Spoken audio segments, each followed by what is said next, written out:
Весна прийде, весна вгамує.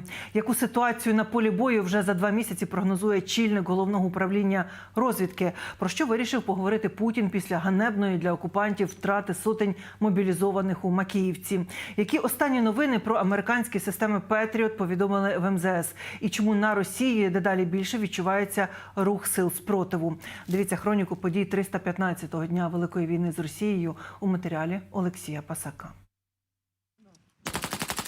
Великий наступ на 03-2023. Керівник ГУР Кирило Буданов очікує, що початок весни закарбується в історії запеклими боями і визволенням української території. Це відбуватиметься по всій Україні, від Криму і до Донбасу, розповів головний розвідник в інтерв'ю американському телеканалу ABC. Так що до остаточних поразок довгого війська Росії залишилося вже не так і довго, адже температурні рекорди війни мають становити саме у березні.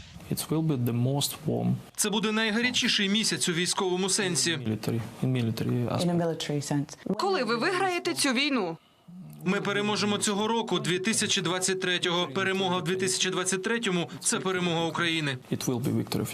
Перемога – це ціна життів і здоров'я українських героїв. А ще ціна, яку готова заплатити тимчасова федерація під час планової ліквідації десятків тисяч окупантів. Російський генштаб кілька днів тягнув із деталями щодо блискавичної мандрівки сотень мобілізованих загарбників у Макіївці. Але тепер спромігся вичавити із себе, що кількість знищених русських офіційно зросла до 89. Хоча і українські джерела, і навіть пропагандистські телеграм-канали ворога більше схиляються до кращої цифри – понад 5000 чорних пакетів. У чому ж причина? Звісно, винні ті, хто вже нічого не зможе розповісти. Уже сейчас очевидно, что основной причиной произошедшего стало включение и массовое использование, вопреки запрету, личным составом мобильных телефонов в зоне досягаемости средств поражения противника.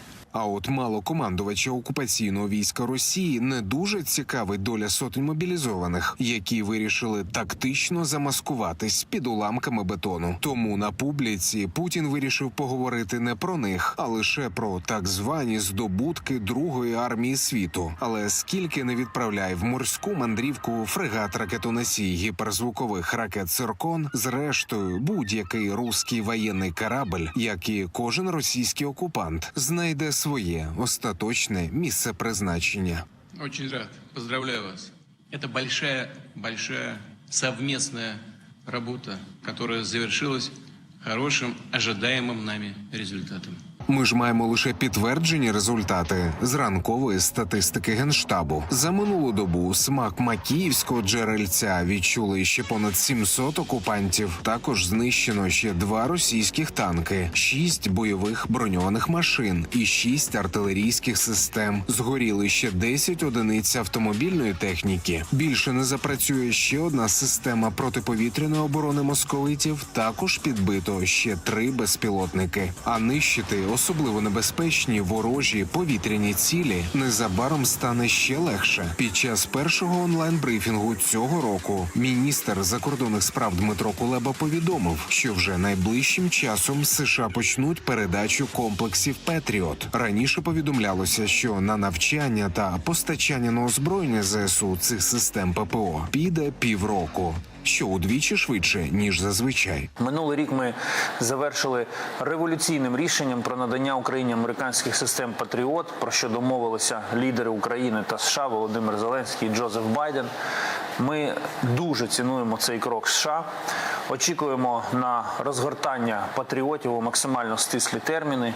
Підготовка до передачі цих систем вже розпочалася. Перший брифінг після новорічних вихідних не лише в МЗС, а й у колег зі США. В Держдепі прокоментували ситуацію з останніми масованими атаками з боку Кремля. Вони не змінять ситуацію. Допомога Заходу залишається непохитною, а ситуація для самої Росії дедалі більше очевидна для усього світу.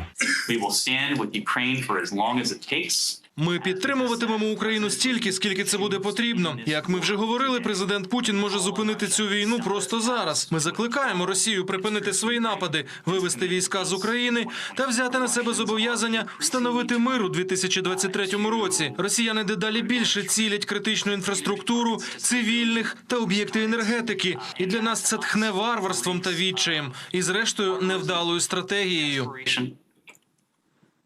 And ultimately, a failing strategy. Окуповувати те, що тобі не належить, початкова програшна стратегія. Адже кожного непроханого гостя рано чи пізно дочекається свій букет української бавовни. У тимчасово окупованій Васильівці, що на Запоріжжі, високоточно прилетіло у військову комендатуру ворога. Кількість убитих і поранених може йти на десятки, каже міський голова Мелітополя Іван Федоров. Для ворога ближче – ударне ураження. Для ворога подалі – своєчасна диверсія. В розвідці повідомляють, що у ніч проти 4 січня так звані рейкові партизани зупинили рух залізницею поблизу російського Красноярська. У 2023 році це вже 6-й випадок блокування руху поїздів на Росії, зокрема і військових ешелонів. ГУР наголошує, активізація руху опору пов'язана з оголошеною мобілізацією. І щоб не загинути марно на чужій землі, російські мобілізовані, здається, вже знаходять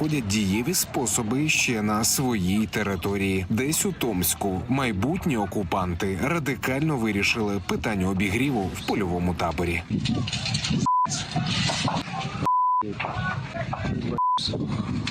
Олексій Пасак, 5 канал. Для того, щоб дивитися нас частіше, не пропускати новини, інтерв'ю та спецпроекти, зробіть 3 простих кроки. Підпишіться на YouTube 5, лайкніть та напишіть коментар. Для вас це секундна справа, для нас просування в YouTube-просторі на вищі щаблі. Зробімо разом аудиторію 5 справді великою.